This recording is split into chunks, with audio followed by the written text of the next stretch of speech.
Welcome to the Thetford Academy Outdoor Program Pecha Kucha inspired video presentation on maple sugaring. The mission of the Thetford Outdoor Program is to ignite academic curiosity and foster environmental stewardship through outdoor exploration, recreation, and project-based learning. I hope you enjoy the show. In the northern part of America and Canada, maple trees are typically found. Maple trees are composed out of several different layers, the most important of which is the cambium. The cambium is composed out of xylem and phloems. These cells are the only ones that will transfer sap up and down the tree. In the winter, sap is primarily stored in the roots for spring. Once spring hits and it begins to warm up, the sap begins to flow up and down the tree. It needs to be at least 32 degrees or above for the sap to flow, and below 32 degrees for the night. This is called a run. In the U.S., Vermont makes most of the maple syrup, having made 1.9 million gallons last year. Canada produces 71% of all of the syrup in the world, 91% of that being made in Quebec. Last year, Canada made 9.8 million gallons of syrup. Generally, sap starts to flow between mid-February and mid-March. The exact time of year depends on where you live and weather conditions. Sap flows when daytime temperatures rise to 40 degrees and when nighttime temperatures fall below freezing. Sap from maple trees have a sugar content of 3 to 5%. Typical maple syrup has a sugar content of 66%. Maple candy has a sugar content of around 70%. To measure the sugar content of these, you need a refractometer. Sap spoils in about a day when it's warm out. If it's cooled down, it has a lifespan of about 2 to 3 days. But if it's frozen, it has a lifespan of about 2 weeks. The history of maples began centuries ago. Sap was harvested by Native Americans. The story goes that a chief headed out on one of his hunts, so he yanked his tomahawk from a tree. On this day, the weather was warm, which caused the tree's sap to run and filled a container near the trunk. The woman saw the container and thought it was plain water. She cooked their meal in it. The sap boiled into syrup, which flavored the chief's meal, and that began the tradition of making maple syrup. There are many different methods to collecting sap.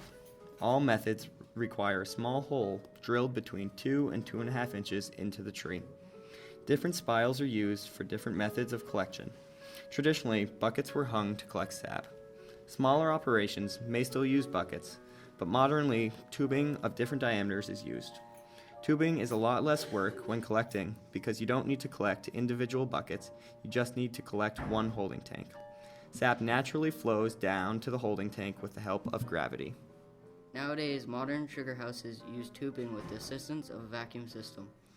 The vacuum increases yield and length of a run. An alternative is 3/16 tubing, as it creates a natural vacuum.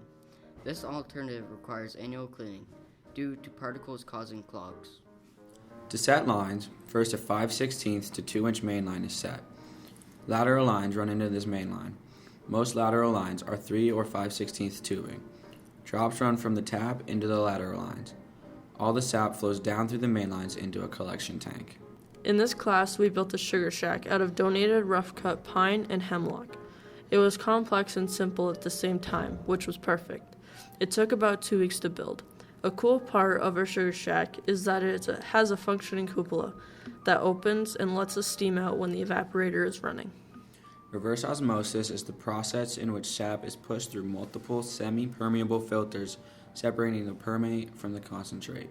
The concentrate can have up to an 8% sugar content. The preheat pan heats up the sap to around 120 degrees.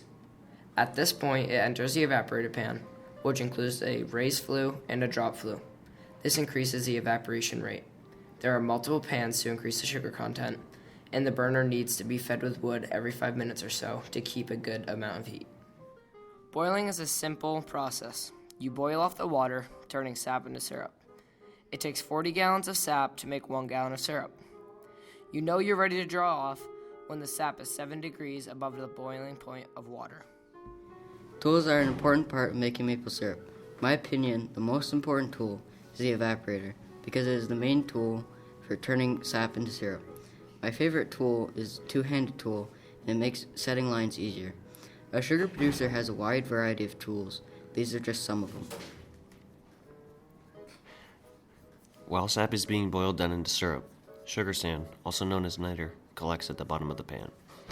This forms into small crystals and gives an unwanted crunch to what should be smooth syrup, and so it gets filtered out after boiling.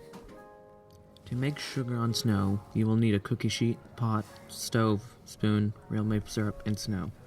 Put snow on a cookie sheet, then as much maple syrup as you want into the pot, then boil it to 235 degrees while stirring to prevent bubbling. Once at 235 degrees, pour it onto the cookie sheet, then wait a few seconds for it to cool. To bottle maple syrup, you have to boil the maple syrup to 180 degrees to 200 degrees to keep it sterile. The bottles have to be filled to the brim and sealed with a clean cap, and then flipped upside down to really seal the maple syrup bottle to preserve the maple syrup longer. Grading is a system that shows the different flavors and colors. The darker the color, the stronger the maple flavor, and the lighter the color, the less maple flavor. There are 4 main grades: golden delicate, amber rich, dark robust, and very dark strong. There are many types of candies that can be made out of maple syrup. To make candy is you boil the maple syrup longer to make it more sugar and less water. Maple candy has to cook until it reaches 32 degrees Fahrenheit above the boiling point of water. Maple syrup in our area in Vermont goes for about $40 a gallon, about $30 a half gallon, about $21 a quart, and about $12 to $13 a pint. I hope this video presentation informed you about the many elements of maple sugaring and maybe inspired you to someday make your own maple syrup. This video was made by Thetford Academy students enrolled in the Environmental Studies and Outdoor Education course. To learn more about our place-based ecology learning, go to www.thetfordacademy.org.